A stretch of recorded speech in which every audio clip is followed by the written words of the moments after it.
Good afternoon, everyone. I will call this regular meeting of Council of the Municipality of Jasper to order for September 16th, 2025. It is 1:30 p.m. I begin by welcoming the entire complement of council, which is assembled today, staff that is in the room, and members of the public who are in the gallery. Thank you all for attending. Thank you too to those who are watching our proceedings on our platform and who may later watch these proceedings on our YouTube channel. Before I begin the meeting, I want to recognize that we are in the middle of Rail Safety Week, having been proclaimed previously by council. We acknowledge that we are, have been and continue to be a railway community. We have an enviable safety record, but it never hurts to, again, make it public that rail safety is important, particularly in a community such as ours. As I was unable to attend earlier meetings this month, I want to recognize that Councillor Demota has assumed the role of Deputy Mayor since September 1st. I want to thank him and welcome him into that role, and thank Councillor Hall for her efforts in that regard over the past 2 months. And I also want to recognize that this will be the last meeting of this council. Previously, council made a determination that it is a more fair approach to the election time not to have city council meetings. And so I want to take this opportunity to thank all of council for the support and the very civil arrangement. Oh.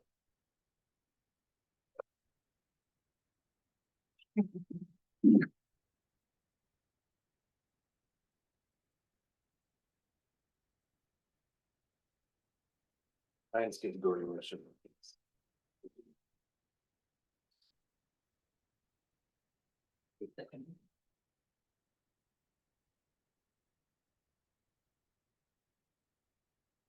All right, I will try again. I won't repeat it all. I don't know how much was captured, but I just want to take this opportunity to thank all of council, not just for their service, but for the collegial way in which we interact. I find it to be a particularly unified council in the sense that there are not individual squabbles as we see elsewhere. Everyone respects the role and plays their part, and it is a privilege to be part of this group. With all of that said, I will turn to agenda item 2, approval of agenda. Councillors, you have today's proposed agenda in front of you. Are there any additions, deletions, or other changes to be made to the agenda? Councillor Waxer. Yes, I would like to add an in-camera item, likely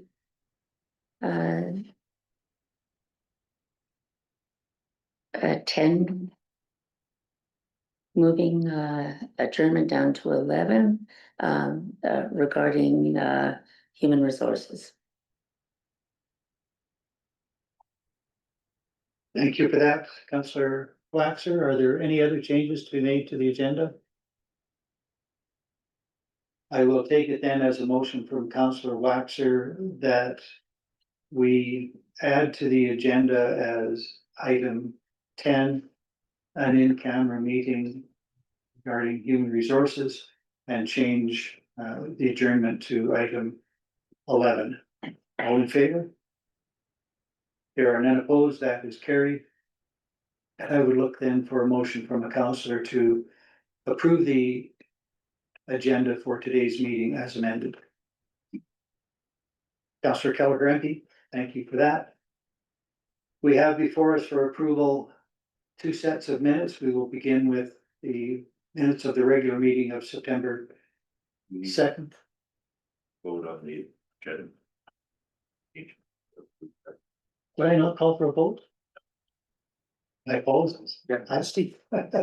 Yeah, good things the last meeting. All right, I would call again then for approval of the agenda as amended. All in favor, that is carried.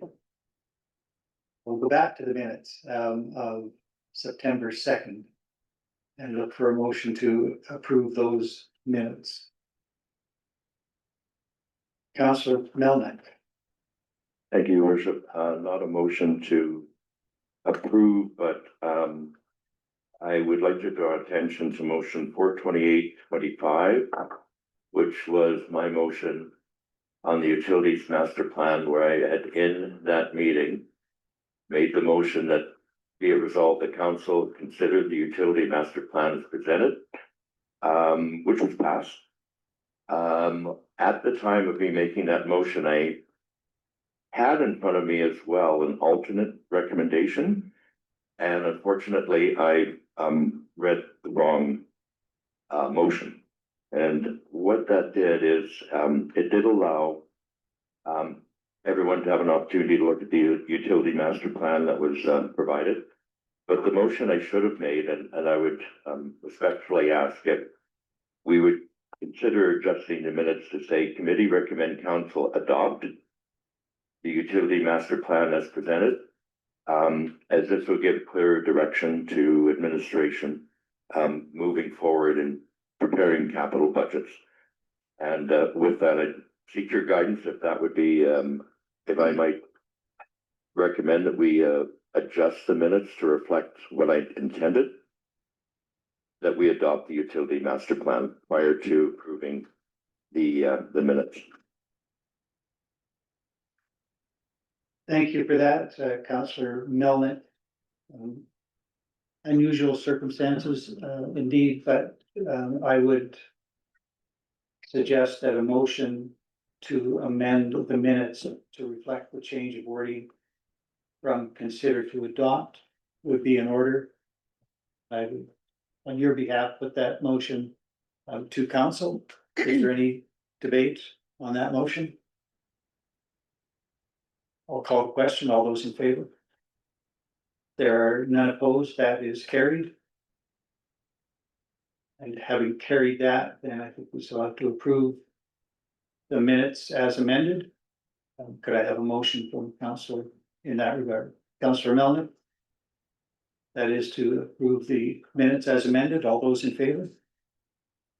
There are none opposed. That is carried.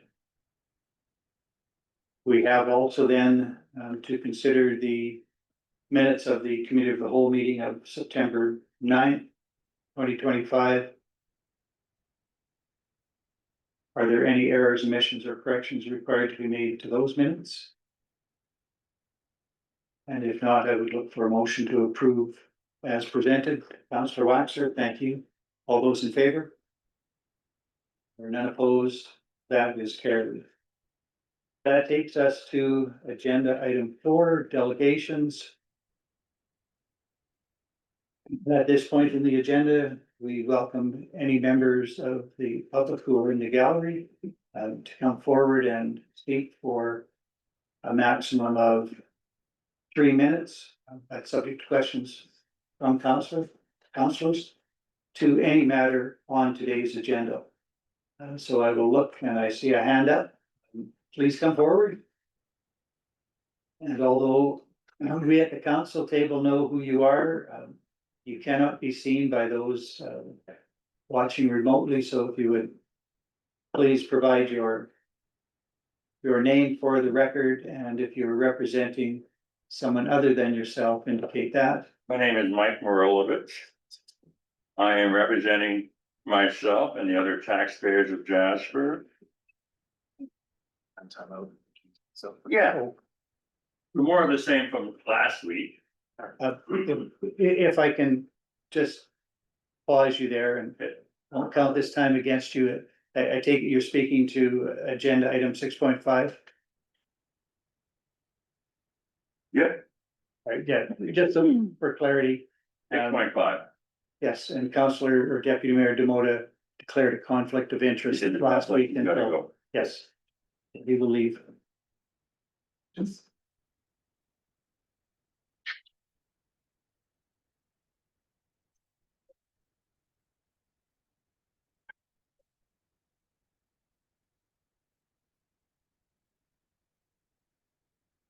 Go ahead, please. I'd like to reiterate that I believe that the council should not entertain this motion to give tax breaks or penalty breaks to someone who hasn't paid their taxes in 5 years. If they want to be compassionate about paying taxes, well, they should consider all those poor taxpayers who have double-digit taxes increases for the last 5 years. If anybody needs a break, it's us, not one in particular taxpayer. I believe the council will be having a poison chalice to the next council, because people will be coming for their money. The business community will be coming for their money. So I just don't think it's a good idea. I don't think it should even be approached, but that's only my opinion. I mean, the council will decide what the council decides, and we will all live with the decision. But I don't think the taxpayers are going to be amused, personally. And this decision could change the council by a lot. This is going to be an interesting election because there's only half the population. So all those people who used to vote for you aren't here. And there's lots of new people on the agenda, and none of them have given tax relief to anybody. So I think it's something that's going to haunt you. But that's just my opinion. You guys do what you like. That's it. Thank you for that submission. I have one more thing. Okay. I do not believe that this person will take the 11%. He asked for 38% deduction. So, and you guys have shown a little bit of weakness by offering it to him. But he'll just sit back and wait. He'll just sit back and wait for the whole enchilada. And then what? What are you gonna do about that? Thank you. Thank you. Are there any questions from councilors to the delegate? I see none. I'm available. Thank you very much. Council is heard. Thank you very much. Appreciate it. I will turn again to the gallery and see if anybody else wishes to speak. I don't see anyone coming forward. So I would just pause while we invite Councillor Deputy Mayor Demota back in to the room so that we can continue with our agenda.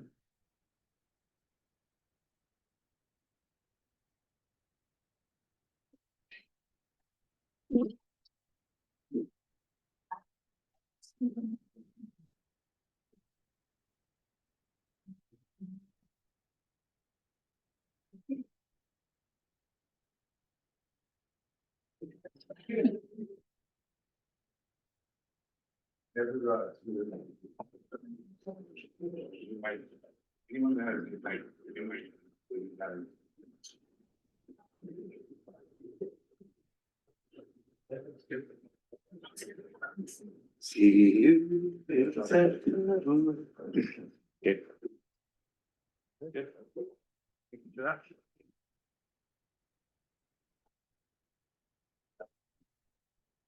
I will turn now to agenda item 5, correspondence. We have no correspondence on our agenda to deal with, and I'll just confirm with CAO given nothing has arisen in the interim, so we can move to agenda item 6, new business, and we start with item 6.1, Jasper Recovery Coordination Center progress update, and I turn to Director Fark. Thank you very much, Mayor Ireland, members of council. So I'm happy to be presenting the final JRCC update to this council before the end of your term.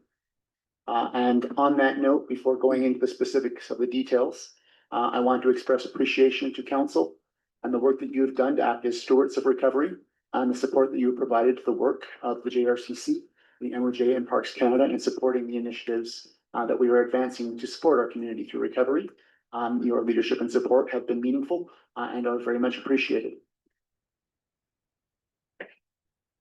At a very high level, I'd like to also maybe close off your council term with just a big picture look at where we're at with in terms of recovery. All in all, there have been challenges, but things are progressing very well. We're making progress in the important areas. And we are more or less on track for where we would expect to be at this point in the recovery process. Going into the specifics from this week's update. On interim housing, there are currently 269 households in interim housing, representing 527 residents. There has been a slight decrease on this number that was anticipated at this time. And the reason for the decrease is because of the turnover of the Parks Canada staff, their seasonal staff. So Parks Canada has some of their team who are vacating the units. And we are currently in the process of making other offers to residents and eligible participants in the interim housing program to refill those units. So we expect those numbers to go back up in the incoming weeks and months. We further have an additional almost 130 units of interim housing that are currently being mobilized.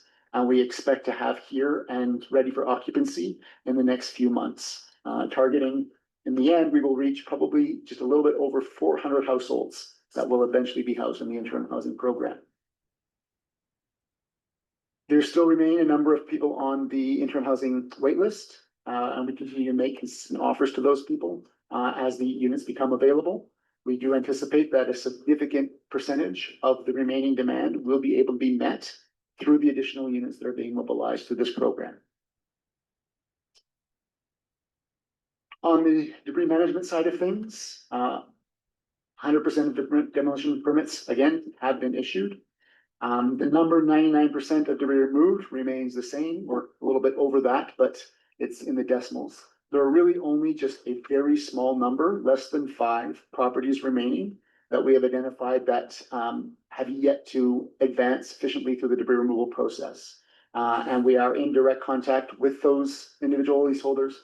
And together with Parks Canada, we are discussing what next steps we may take, either from a supportive perspective or, trying to bring them into compliance. And we expect that those steps will evolve again over the next few months.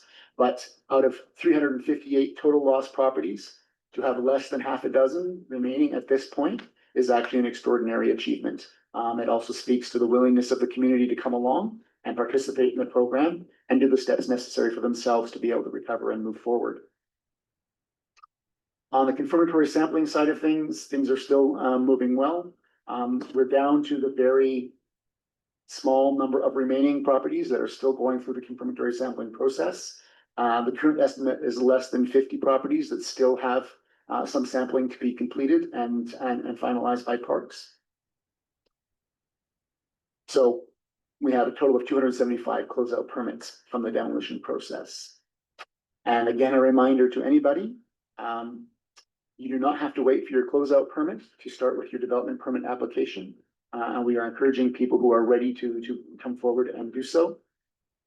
There is still a good 6 weeks, 8 weeks left in the construction start season, I guess is what we will call it, because most of construction can continue over the winter. But of course, pouring foundations becomes more challenging once we hit that late November period. So we are certainly encouraging people to move forward if they are ready and available to do so. On the joint town rebuild side of things, 85% of submitted development permit applications have been approved. And these statistics are updated every 2 weeks. I believe Director Saunders is going to show some updated tracking and statistics for you here shortly, so I won't go too deeply into that and steal her thunder, but things are again progressing there, including 106 building permits that have been issued. And the vast majority of those represent rebuild, so reconstruction from the fire. We still have a significant number of properties that have their COC that has been issued, but they have not applied for a permit of any kind. Still more than 50% of properties. And what that is telling us is that there will remain challenges within the community for individual leaseholders to make decisions to be able to move forward to the next step of recovery. We are very aware of that, and we are in the process of trying to develop additional programming and supports to help support people who will need additional assistance to get through that process. From the construction coordination working group, you may have noticed that the majority of the blue fencing is now gone. There is some still residual remaining that is still being removed, and we are anticipating most of that to be wrapped up in the next couple of weeks. The exceptions being any properties at which a physical hazard remains. So if the property has been deemed to be not safe, then the blue fencing will continue to be in place. It will continue to be provided by Parks Canada until the end of November, and then at which point it will become the responsibility of the leaseholder to continue to fence it at that time.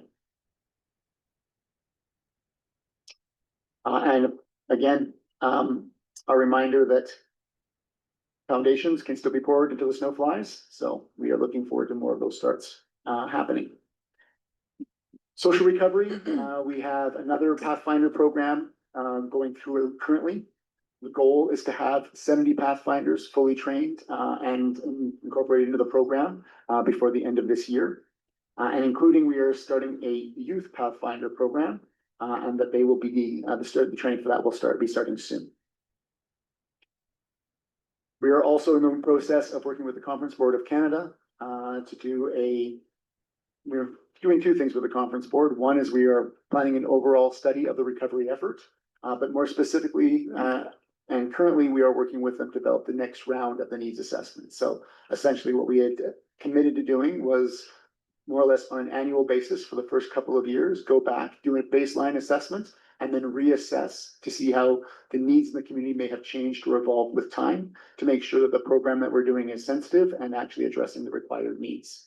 So we're in the design process of this year's needs assessment, and we expect to have that completed again before the end of the calendar year. On the economic recovery side of things, the pop-up village, I think you may have noticed there's a new busking location there, and also the artisan CCAN has arrived, is installed, and is getting ready to receive its first artists. We're very excited about the opportunity for that recovery support to our artisan community and for them to be able to make use of that space. As well, we've made significant progress at the interim industrial park. A number of the CCANs there have arrived and are in the process of being installed. And as of yesterday, end of day, we believe that the woodlot is now almost a serviceable area to be a lay down there as well. It's been a very, very challenging site, and has gone through a number of iterations of attempts to make it usable. And we believe that we are finally there. We had put a soil cap on top of it. And we are working through the final steps to make that available to support laydown for reconstruction as well. On the communication side of things, Parks Canada has done some communication recently around temporary accommodation for contractors. There is a new program that has been opened up for year-round camping availability at both Kesselin Pit and at Wapiti Campgrounds. I believe that's more or less where I will end it, other than to say, yes, the S block laydown is currently at 100% capacity. So we are fully subscribed there, which is why it's more pressing that we get the woodlot ready to go, because there are additional demands there. That concludes my update. I am happy, as always, to answer any questions that you might have. Thank you for that update, Director Fark. Are there questions from councillors? Councillor Kelleher MP. Thank you, Mayor. I'm introduced Director Fark. The properties that are ready to go for building that are not building, we think this is due to not enough insurance. So we're going through a process of trying to quantify the challenges. Anecdotally, we've heard a number of different things. So some people are underinsured. Some people are still in a dispute with their insurance company over the nature of their settlement. And therefore, it's not a question necessarily of underinsurance, but more about what the insurance actually does and does not cover. There are some people who are struggling with the process of selecting a builder and going through this process of designing a home for the first time and in an unanticipated way. And that is also a daunting process.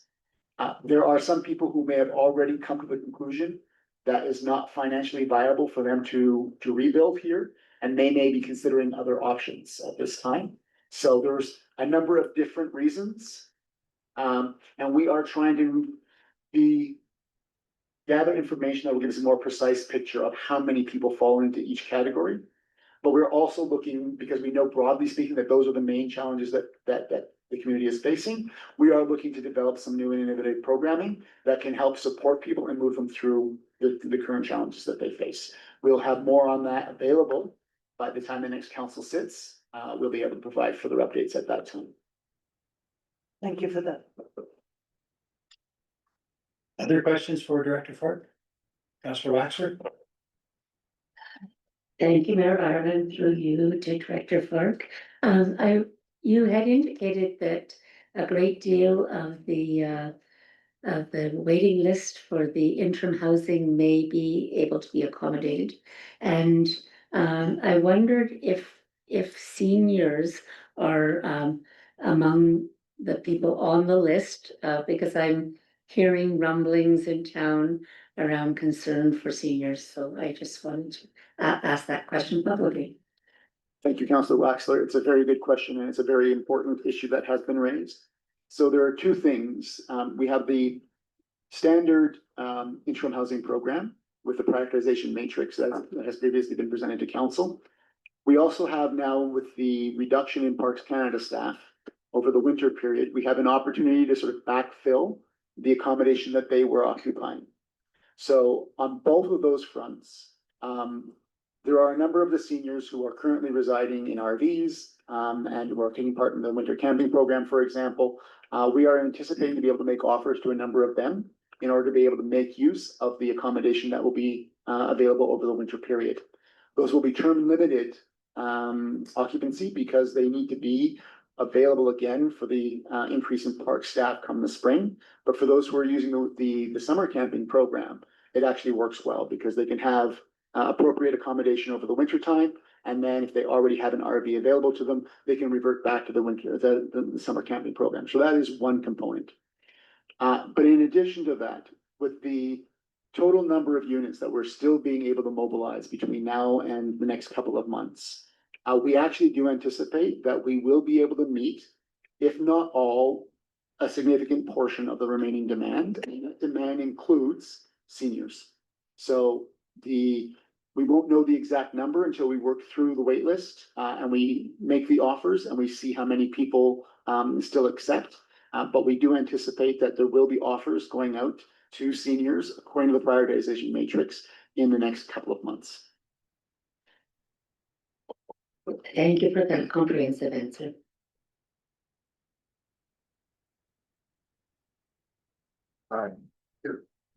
Deputy Mayor Mona?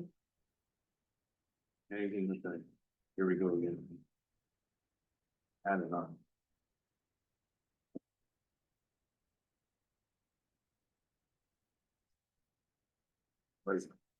Right, thank you. I appreciate that, and most of the stuff I had jotted down got answered. Thank you very much, Mr. Park. I just want to say before I ask my next question, I wasn't sure if I wanted to open with this or close with it, but I do, I want to give you compliments as well, and this could be my last council meeting. So, and just as this group, you come with quite a broad skill set and a very gifted skill set, and I know a lot of that is from building experience. And as much as our progress came with a few hurdles and stuff, and even within the community, people don't see what goes on behind the scenes, so that comes with a little bit of scrutiny. But I've always said to make an omelet, you got to break some eggs, and I learned that from one of my mentors as a counselor. Who's long past, but that was one of his favorite quotes. So thank you very much for taking on the monumental task of that role, and I hope that you're here for a while because we need you. Having said that, I did want to ask about the Pathfinders program. You said the goal was to have 70 by the end of this year. Do you have a rough idea of how many are enrolled or have been enrolled? How many we need to go? Because I want to encourage people to sign that up if they're still there. Certainly, Councilor Tomoto. So we currently have 48 who are confirmed and completed through the program already. So we're targeting to get up to 70. So it's another 22 that we're trying to get to. if my math is correct. Which I believe it is. Yes. Yeah, perfect, thank you. Councillor Wilson. Thanks for the report. I just speaking from my construction background, I appreciate that we do see here that clean soil storage options are being explored. I can't stress enough that, you know, that is a real, I think should be a real priority. A lot of the lots are quite a bit lower than they originally were due to the cleanup. But we will need whatever soils, uncontaminated, of course, to be stored and reused within the community. So definitely a real necessity there, and I appreciate that it's being explored. And then I guess we'd like to speak to just the necessity or to have Marmot Pit available and open as much as possible. I know some days that it's closed during the week, and if we're gonna try and push a whole bunch of basements to be dug in the next 2 months, just access to the pit is a real priority as well. We could maybe pass that on to the parks team. Mr. Wilson, so the Parks team is already bringing additional resources to bear at the pit in order to be able to expand and maintain the operations. And furthermore, they're actually doing a comprehensive planning program to look at next season and then the following seasons after that. Obviously, the program for this year was rather ad hoc. And the volume and necessity to use the pit for clean fill was not necessarily anticipated early on. So they are adjusting as best they are able to and offering the service as extensively as possible. But there will be an actual planning process and additional resources to be looking at that for the spring season and beyond. Thank you. Thank you. Other questions from councillors? Director Fark, you mentioned the opportunity, approximately 8 weeks left to get in the ground before freeze up, which is really a critical date, and so much is being done to advance those opportunities. In the report, you indicate that Parks Canada is working to issue permits quickly so foundations can be poured. I understand that perhaps in every case, there is an opportunity to get a foundation-only building permit once you've achieved the development permit and before the overall building permit. Is that the case, and can you explain it better than I have just done, so that people understand that there are other routes to get their foundations in the ground before it freezes? I might let Director Saunders address that, as that is more appropriately placed in her area, but I believe the short answer is yes. Thank you. Yes, Mayor Ireland, I'll confirm the short answer is yes. It is possible for a building permit, foundation only, to be issued. But that's all conditional on there having been an approved development permit, which lays out what it is precisely that the applicant is intending on doing. And so that would mean then that for those who might have some remaining issues to work through for the overall building permit, they might still have an opportunity to get the foundation in the ground before freeze up. Yes. Thank you for that. It might be an important matter for a number of people. Director Fark, if you wish to speak to it, that's great. And then I will turn to Councillor Wilson. Yeah, so just to supplement that, there are, I believe our current number is 37 construction starts so far, representing about 110 units of housing. And we have building permits, reconstruction building permits. I believe the current number is close to 80 in reconstruction. So for those folks who have advanced as far as the building permit phase, we do anticipate that it is likely their intention to get in the ground this year. Otherwise, it's not beneficial to get the building permit too early when you have the opportunity to delay that until the spring. So the numbers of permits are there and have been issued to allow for a significant number of construction starts this year. And we're optimistic that those remaining construction starts that could potentially manifest will do so. When we benchmark what we were looking for recovery this year, the original benchmark put us between 75 and 100 construction starts in this season. So we are a little bit behind that at the moment, but with the remaining 6 to 8 weeks in the season, and the number of permits that have already been issued, we are optimistic that we can reach that benchmark. Thank you for that. Councillor Wilson? I was just gonna accent that question as well, just wanted to say that, that might not be, too helpful, to get foundation, only permits, because between the development permit, which you would need to have prior to, building permit, the two real major, requirements or hurdles would be, structural, design and a code review, which both would have to be done before a foundation permit would be issued anyway. So there might be a couple things that would still hang up a full-fledged building permit, but those two would be still required as a foundation permit as well, for a foundation permit. Thank you for that insight. Are there any other questions for Director Fark? And do I understand that the presentation is to continue through Director Saunders? I believe Director Saunders is next up on the agenda, but that is a separate agenda item from the JRCC update. Okay, thank you for that. Deputy Mayor Demota.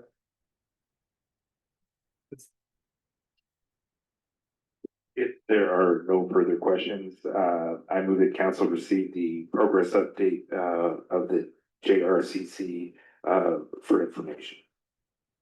Thank you for that motion, Deputy Mayor Demota. All those in favor? There are none opposed. That is carried. Thank you very much, Director Fark. And I join with Deputy Mayor Demota in thanking you for bringing your skill set to Jasper. We've relied heavily on your expertise and have been well rewarded for it. Thank you very much.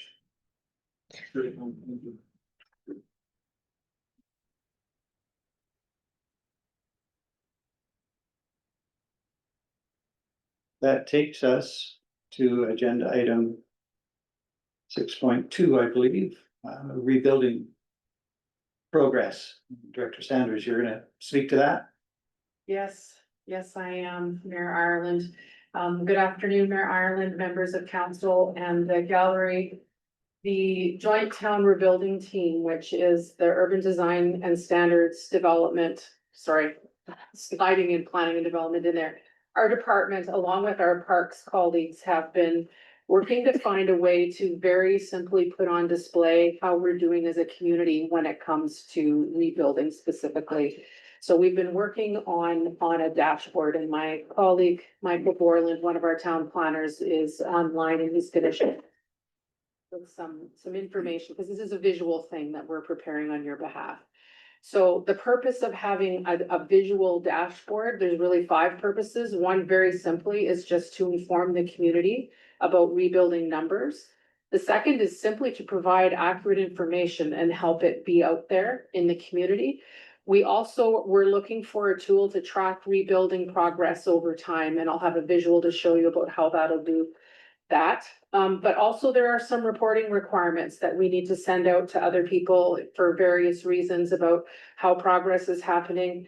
And then also, and Director Fark just alluded to this a little bit, like what are the supports that are going to need to be brought to bear to support residents through the rebuilding process. So we're going to have a place on the website for that also. So what I would like to do is remind you of the 5 phases that were in the rebuilding guide that came out on October 30th of last year.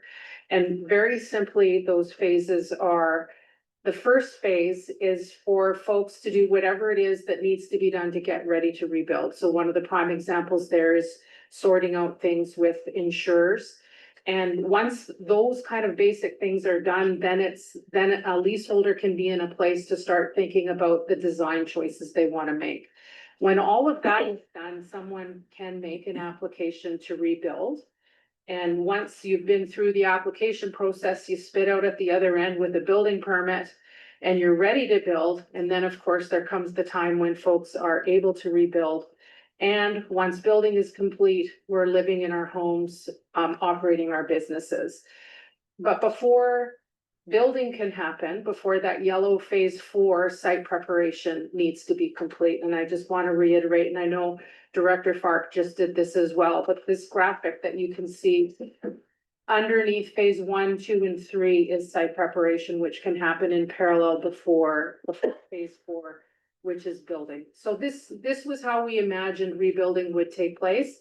And we've devised some visuals to reinforce this process, but also give Jasper and you folks as your departing council a sense of how we're doing.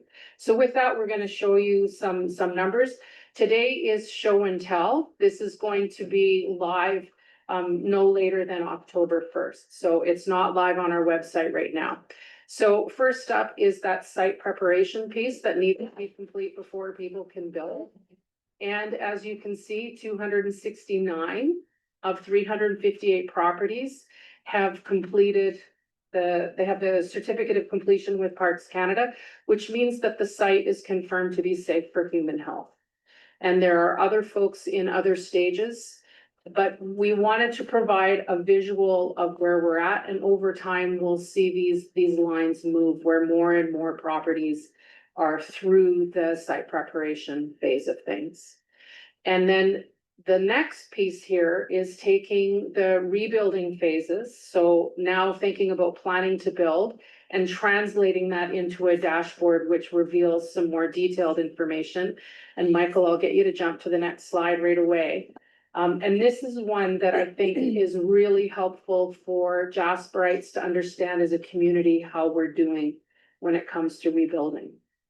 So we know that 2 properties are now through the rebuilding phases and are occupying buildings. We know that 11 properties are in the process of building right now. And we know that 34 properties have their building permits and are getting ready to build. So there's a point where they pop out of the permitting process, but they have yet to start building. That's what that orange number 34 means. The 72, the red there, are people who are in the application process. Now, to put this on display, you're starting the application process with a development permit, but to keep the graphic and the information basic and simple, you're in the permit process until such time as you have the building permit. So there's 72 properties right now that are in the permitting process and have yet to complete it. And there are 239 properties where folks have yet to make an application for a development permit. We'll open the floor for questions in just a moment. What I'm going to ask Mr. Borland to do is walk you through how we're imagining this can work on the website. And then I've got a couple other pieces I'll show you, and then we'll be available for questions. Go ahead, Michael.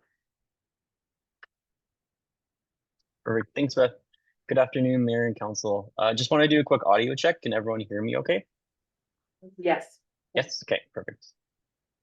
So I'm just going to share my screen for the website for this dashboard. So this new page will live on the wildfire recovery information section of the MOJ website, and it will be within the rebuild section of that website. So at the beginning, we can have some background information and then links to Parks Canada's development statistics as well, which will report on the municipality, on Parks Canada as a whole, not just within the town site. And then we can have the bar charts that Beth went over previously.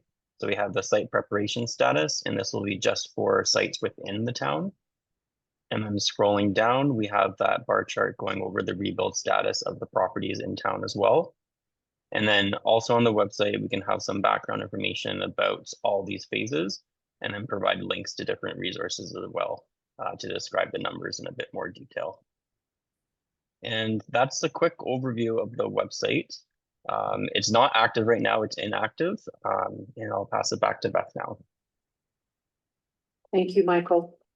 So what we're imagining over time, the bar chart is a histogram, and what we're imagining will happen is over time, we're gonna have layers of that histogram that we can add and create a graphic that shows how progress happens over time. So the visual before you right now would be after a number of months or quarters at, like, you know, at little bits of point in time over time to show that the green grows. So the number of properties where people are living in them grows, and we can see that the purple, which are leaseholders that have yet to make permit applications, will shrink.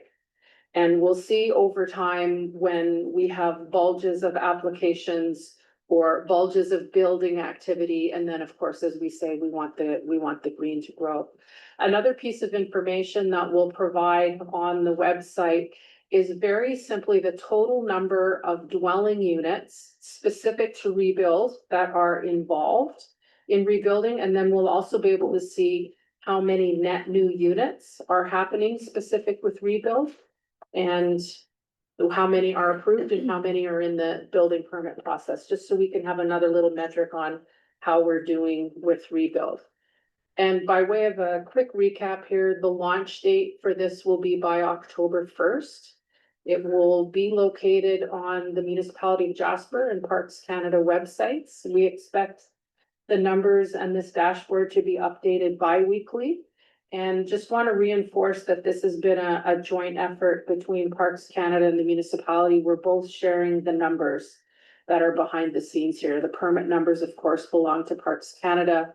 And then we have eyes on the ground to notice when someone has started to build and what state they're in. So our purpose here today was to give you a sense of how we're doing, council, before, you know, as at your last meeting. Like, wanted you to have a sense of that. You've been through a lot as a council, and in particular over the course of the last year, and we wanted to make sure that you had the visual here. And over the course of the next couple weeks, my colleagues at Parks Canada and I will be working on the minutia, finessing all the numbers to make sure we have accurate information that can serve as a mirror for yourselves as residents and potentially future council members to keep track of how we're doing as a community. And with that, we're of course available for questions in Ireland. Thank you for that report and the visual, the show and tell, Director Sanders. Are there questions from councillors? Councillor Waxer. Thank you, Mayor Ireland, and through you to Director Sanders.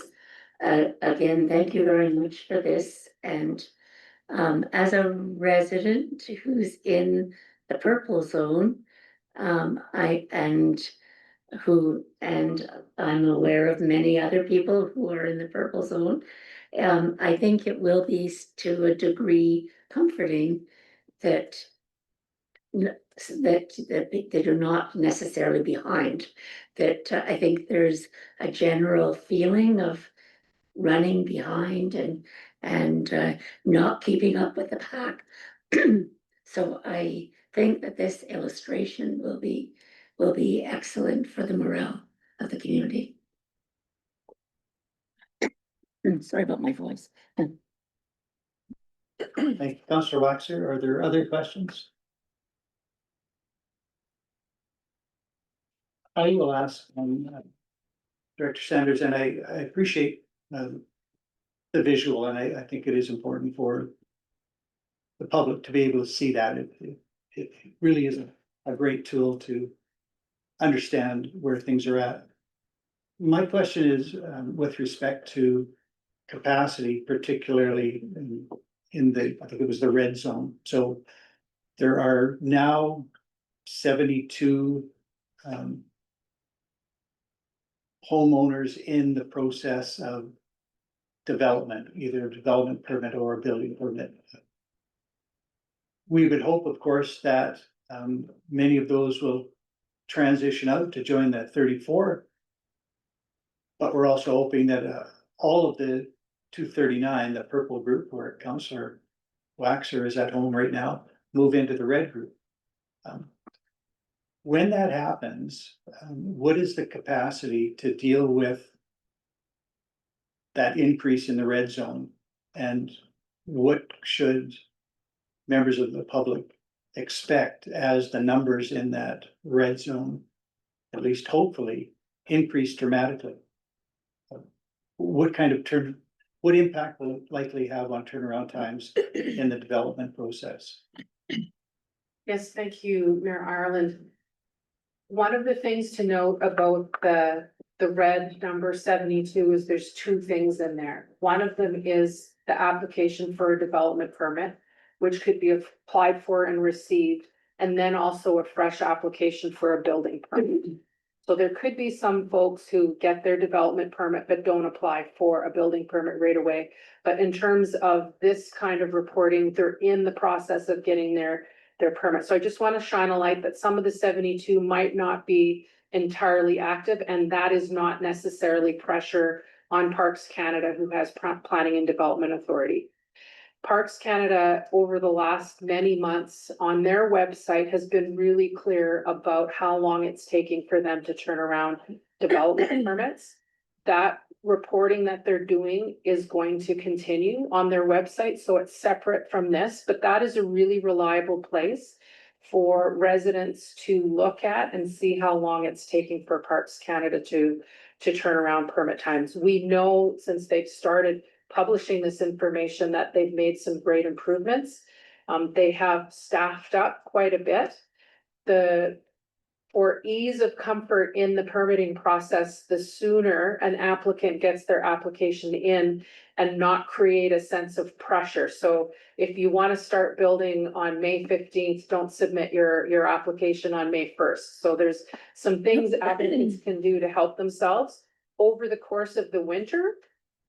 My recommendation to applicants would be just like, get your application in, give yourself some time and space for things to move through. That also helps Parks Canada with turnaround times when they don't have a load of things all come in at the same time. And then, of course, there's always that option for leaseholders to enter into that pre-application mode and meet with our staff at the municipality or park staff ahead of making an application to help make sure that the application is complete, and then that helps smooth things out over. And the other thing I neglected to say in my presentation, Mayor Ireland, is we know that the gas servicing is finishing up in the R4 district. So the green is going to grow any day here soon when people are able to move into homes that are sitting there ready to be occupied. So we'll see a change in this graphic shortly.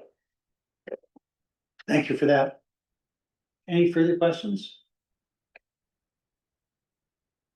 Deputy Mayor DeBona? Thank you. I just want to say thank you very much for providing the information in this manner. I've always asked for things in my terms to dumb it down for me, which kind of helps other people like me in the community out. And I like visuals, and I think this will be really good for the community, members of the community to go through. Particularly with the coding and color coding, I really like it, and great step to keep communication flowing and keep the community informed. So again, as complimentary as I was to Mr. Park, I'm very grateful as a counselor to have your skill set here, and you bring a great wealth of experience here. And again, I also like to thank you for taking on the task here. I know it's big, and you bring a lot to the table here, and the community needs you as well. So thank you.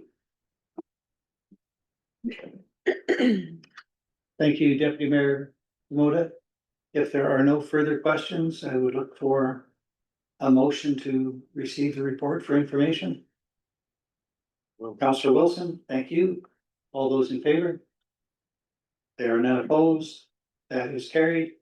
Okay, thank you, Director Sanders, and I think all of council will simply echo Deputy Mayor DeMota's comments. Thank you. That takes us to agenda item 6.3, financial tools to incentivize housing. And is that is here by way of recommendation from committee of the whole. So unless there are any other questions for administration, Perhaps I would just look for a motion. Councillor Waxer, My motion is that council approve policy F 115, financial tools to incentivize housing as amended. thank you for the motion. Councillor Waxer, is there any debate on that motion? Seeing none, I will call the question. All those in favor? There are none opposed, that is carried. That takes us to agenda item 6.4. Pop-up Village Artist Studio name, again, coming before us as a recommendation from Committee of the Whole. So again, I would look first if there are any further questions of councillors for administration. And if there are not, I would look for a motion. Councillor Hall, Thank you, Mayor Ireland. I would make the motion that council endorse the name Creative Space Between the Trees for the Pop-Up Village Artist Studio. thank you for that motion. Councillor Hall, is there any debate on it? I see no hands. I'll call the question. All those in favor? There are none opposed. That is carried. And that takes us to agenda item 6.5, penalty waiver request for roll number 000730. Again, I would look first if there are any further questions for administration. This again being a recommendation coming to us from Committee of the Whole. If there are not, before I call the question on the recommendation, I will relinquish the chair to Deputy Mayor Demota, as I have a motion that I would like to present on this matter. So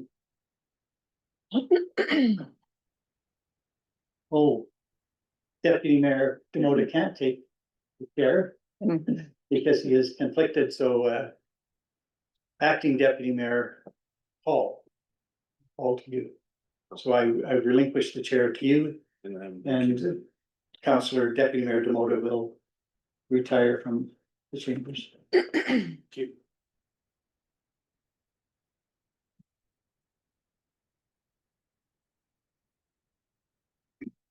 Great.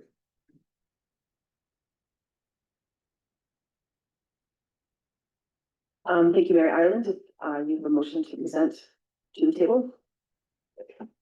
I do, thank you, and just a bit of a preamble, if I may, before I get to the motion. I did miss the Committee of the Whole meeting where this came forward, but I have had the opportunity to watch it on our YouTube channel, and there was a great amount of clarity there, so I think I understand the issues and what was discussed in committee leading to the recommendation that comes before us. And I absolutely acknowledge and respect the degree of empathy and compassion shown by council in the discussions a week ago. And similarly, I acknowledge and respect the concerns raised by administration, which led to the recommendation from administration that was before Committee of the Whole. I am also aware of, say, the comments that we heard today and again last week from a member of the public about equity, and I acknowledge that Councillor Wilson spoke to the equity issue last week. And I fully join in that, and I find it difficult to balance council's noted compassion and empathy with the idea of consistency and equity. But I think that I have found a route that perhaps bridges that gap, at least to some extent. So the motion that I'm going to propose is one that I think broadens those captured by the degree of consideration that council appears to be prepared to extend.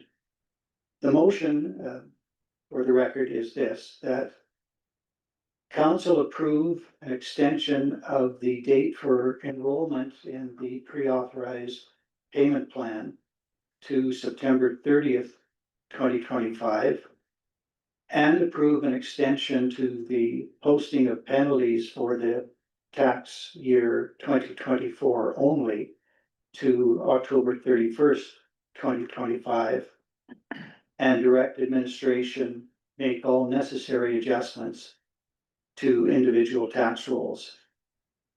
And that council receive the request for waiver regarding tax roll number 000730 as information and take no further action. To speak to the motion, the intent is to go back where we were in January, when council recognized hardship throughout the community for individuals and businesses unable to pay their taxes. And what we agreed at that time was for an extension of the posting of penalties. And we agreed that there should be some conditions which included enrollment in the pre-authorized payment plan, and that all arrears of taxes be paid by December 31st, 2025. In making this motion, my intent is to extend the date for enrollment and extend the posting of penalties to benefit any and all taxpayers who might fall in the same category. I anticipate that there are perhaps a handful that would fit in that category. I did hear, listening to the YouTube on this debate a week ago, that there were, I think, 36 properties took advantage of the February 15th enrollment date. But there are some, I expect, who are in the same position as the applicant before us, who missed those dates and therefore may have had penalties to pay. Equity says that to the extent we can, all people in that position should be treated essentially equally. And my view is that if we simply extend the enrollment date and the posting date, then all of those who may have been in that position will be treated the same. That is, the penalty, but only the penalty for late payment of 2024 taxes would not be imposed. And that would be on all those taxpayers. And then administration can do whatever is necessary to make whatever adjustments there might have been.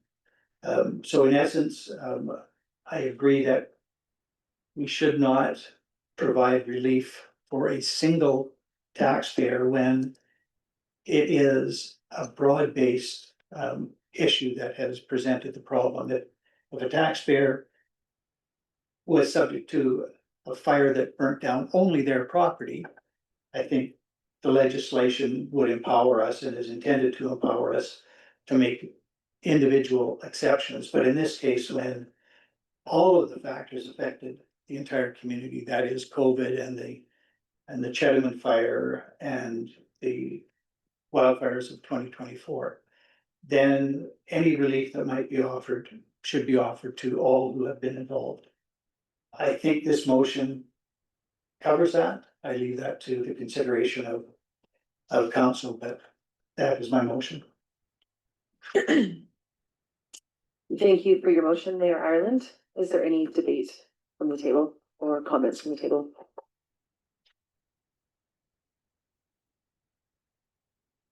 Councillor Keller, MP. Thank you, Acting Deputy Mayor Hall. So my understanding then, Mayor Ireland, so if anybody has paid penalties, they will receive the penalties back if they want to enter that. That would be the consequence of the motion, yes. So that was the part of the motion that said directing administration to make necessary adjustments and again, I expect a handful or maybe two handfuls of taxpayers might qualify, but at least we are covering all who have been subject to the same experience. And any, thing from 2023, 2022, or 2021, those penalties would also. So it's just going to be for 2024. Yes, the intent is that we follow the motions that were made in January, but we extend the period of time from February 15th to September 30th for sign up. And the posting from March 1st to November 1st. And continue the requirement that all arrears and 2025 taxes be paid by December 31st of 2025. So all those conditions still apply. It's simply an extension of the time to get within the program.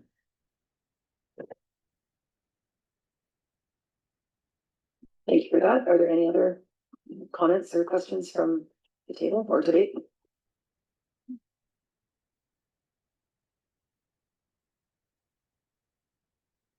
Councillor Waxer.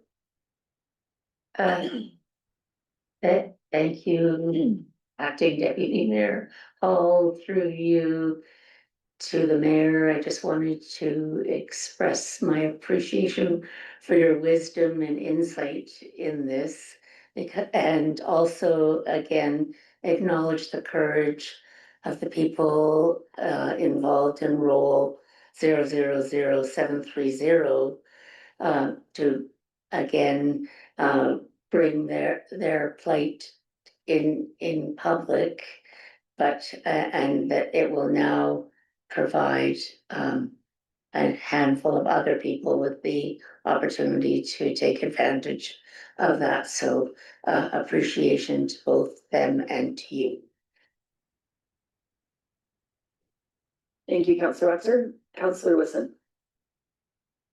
Thank you. I do appreciate the mayor's attempt to navigate an equitable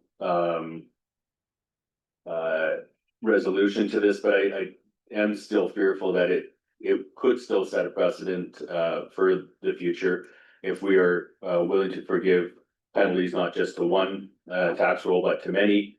What's to say next year after another financial situation or just unfortunate circumstances that taxpayer or business or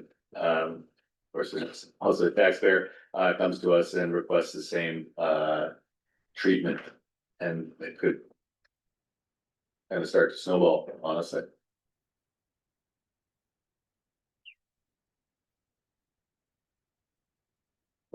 Councillor Melnick. Thank you, Acting Mayor Hall. I think in the new motion, there was no forgiveness of penalties.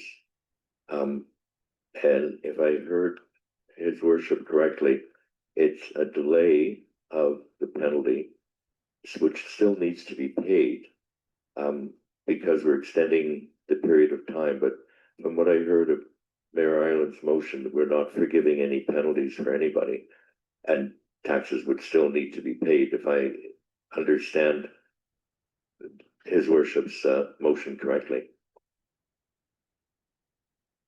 Mayor Ireland.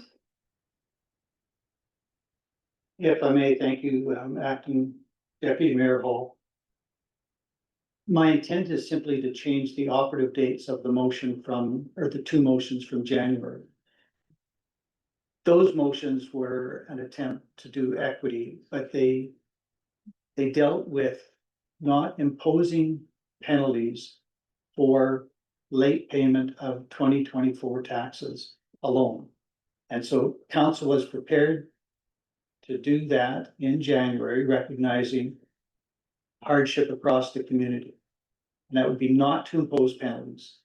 And I am continuing that. I'm not proposing any change to those motions except the operative dates. And that way, whatever equity council was prepared to extend in January continues to be extended to all those who would have been captured by those terms, not just one, but everybody. So it's not a waiver of the penalty.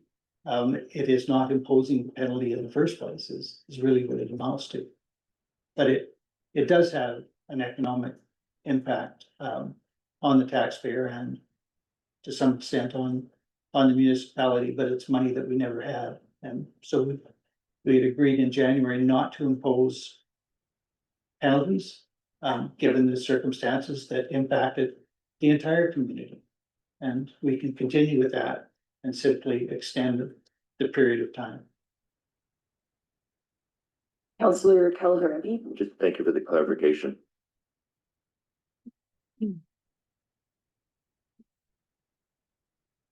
I'll speak in favor of Mayor Ireland's motion, because we are just extending and it involved everybody. We've heard many times from Jasper Chamber of Commerce, due to the Chedaman fire, COVID, we need to help our businesses. And they've fallen on hard times. We got an $1.8 million grant from Prairie's Can to help businesses that got affected by the fire and to rebuild. You know, everybody has been affected here. What we're doing for everybody now is anybody that couldn't afford to pay the 2024 taxes. All we're doing is extending those motions from February. I think it is fair and equitable. And I know what Councillor Wilson is saying, they can come back again.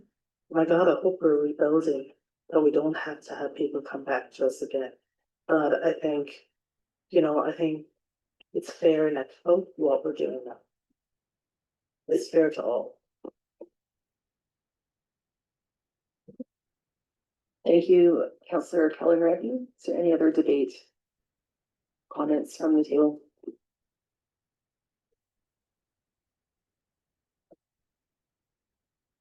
Seeing no hands, I will call the question. Just want to make sure that administration has motion and the motion is clear to all of council.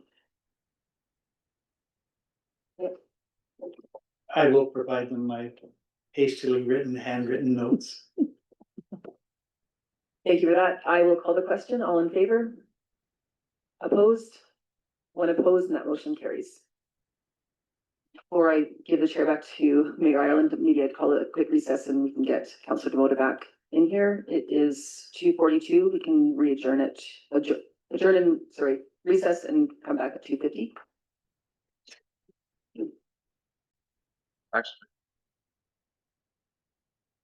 Thank you.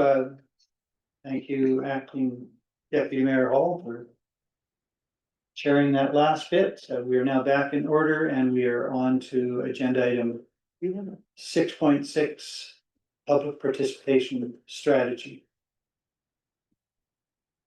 And again, that comes to us by way of recommendation from Committee of the Whole. Are there any outstanding questions from Council for administration?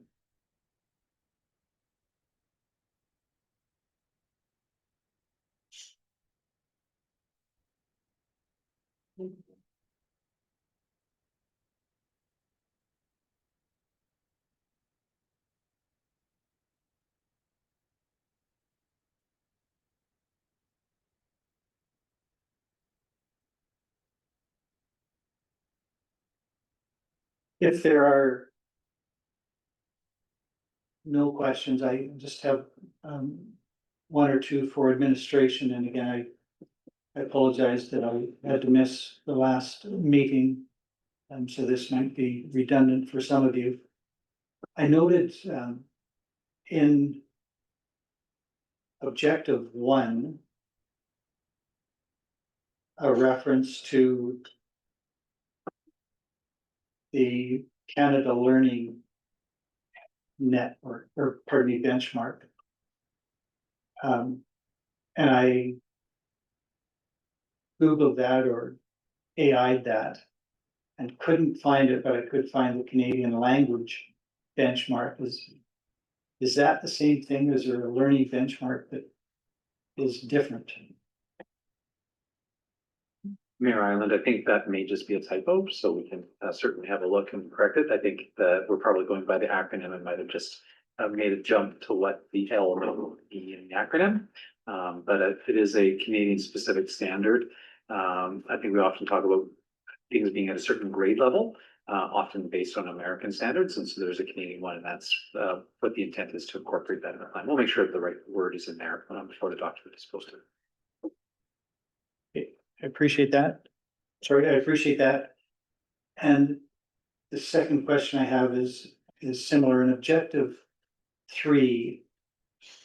So that's on page 31 of our electronic agenda.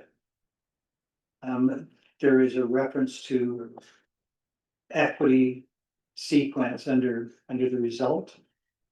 And again, new to me, so I checked on that on the internet, and AI told me that equity sequence is a registered trademark. And it is a tool that uses evidence-based methodology that equips decision makers to spot and correct bias, which is probably a very good thing, but because it seems to be a registered trademark, I'm just curious about how we make use of that particular tool. And in addition, is that something that would apply to counselors as decision makers, and would we be expected to take some sort of training in equity sequencing? Your worship, equity sequence is an approach to reducing bias, as you said, really to clarify who was making a decision, who was involved in scoping the decision, who was not involved, sort of asking those types of questions. Administration has brought in training for staff, and I think some council members may have also participated in a morning of training on equity sequence earlier this term. So the intention here is not to require council to do anything. This says that as the municipality develops public engagement and participation opportunities, we're going to ask ourselves those questions. We're going to explicitly, much like our inclusion tool asks administration, when you're writing a report for council, think about these considerations. This says we're going to apply a similar approach, one that is modeled off of the one developed by equity sequence that we've received training on and incorporated it into our practices. So really it says, so equity sequence is a thing. That is a TM term, but it is based on research. And so the questions that arise out of it are not anything that is trademarked or otherwise protected. It is the approach that we're trying to reference here. And it is one that we have staff trained on. Thank you for that, CEO Given. And so that leads to my final question with respect to objective 6. And that reflects investment in public participation. And I'm just wondering, apart from the investment of time by staff, do we have any sense of the economic investment that will be attributed to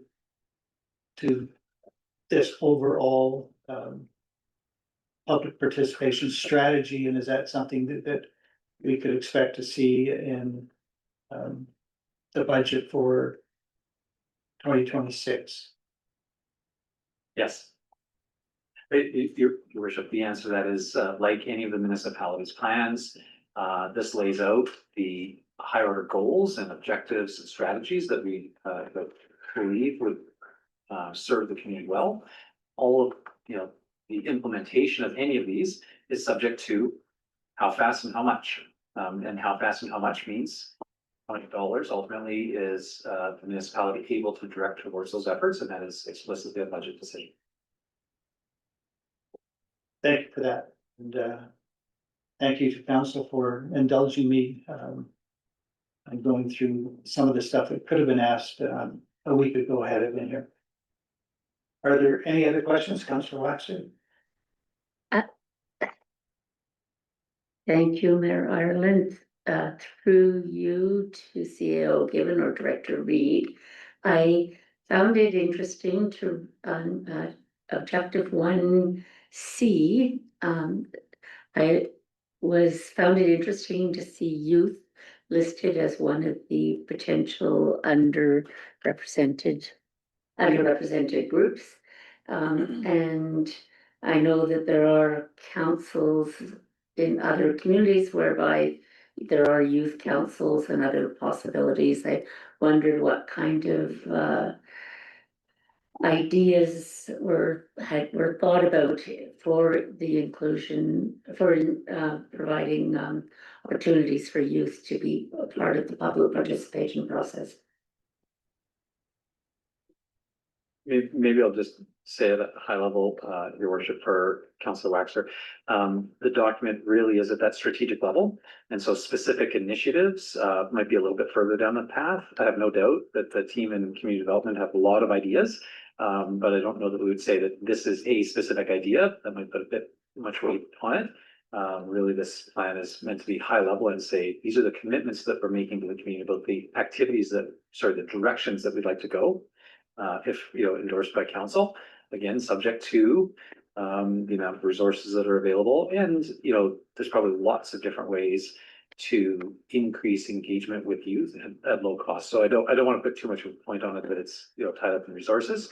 But I will say that I think we'd probably hesitate to identify any specific project at this stage, given it is intended to be a fairly high level strategic plan.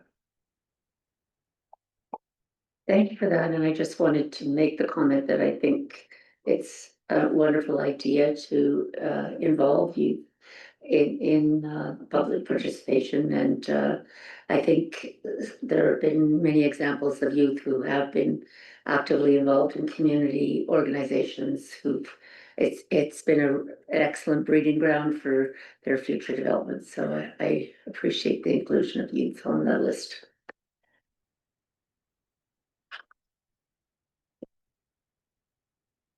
If there are no other questions, I would look for a motion consistent with the recommendation, I presume, from committee of the whole.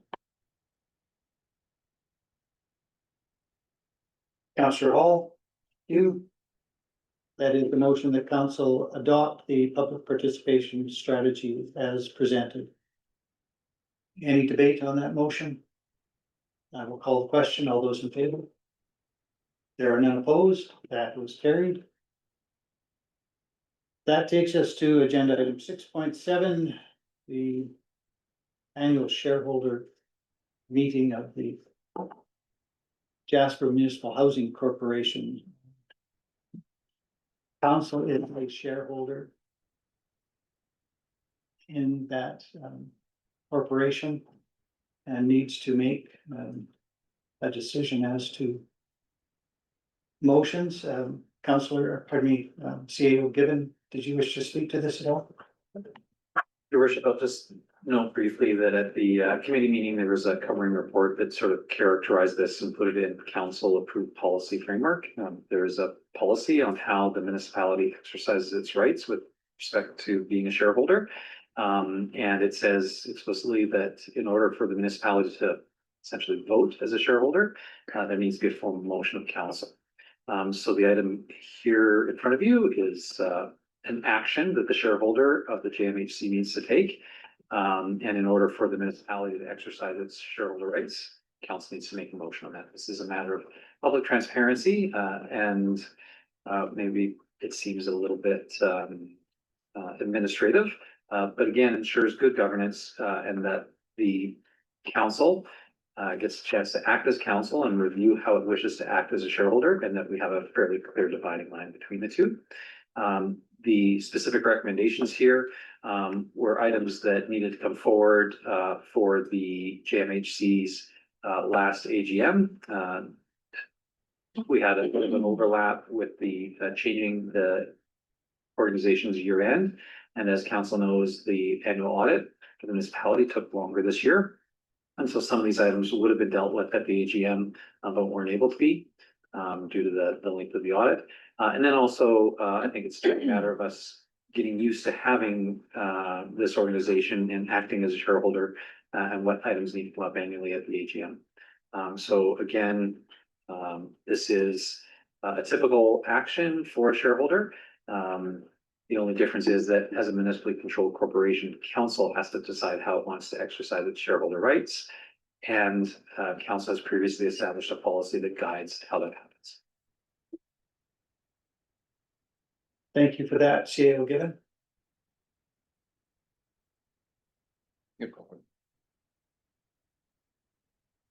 Or just ignoring over to Council Wilson, because he's the chair of the Jasper Municipal Housing Corporation. I guess I get around there. That'll be for later. Anyway, I'd like to move that council approve the 2024 annual shareholder resolutions for the Jasper Municipal Housing Corporation as presented. Thank you for that motion, Deputy Mayor Demota. Is there any debate? All question, all those in favor? There are none opposed, that is carried. We'll take this opportunity to thank Councillor Wilson for chairing the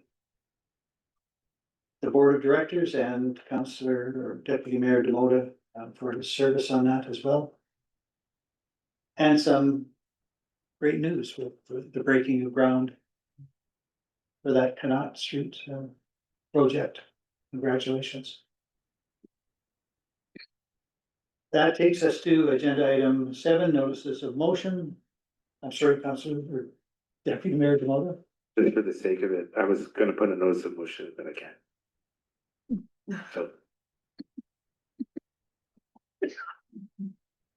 So nothing. Nothing.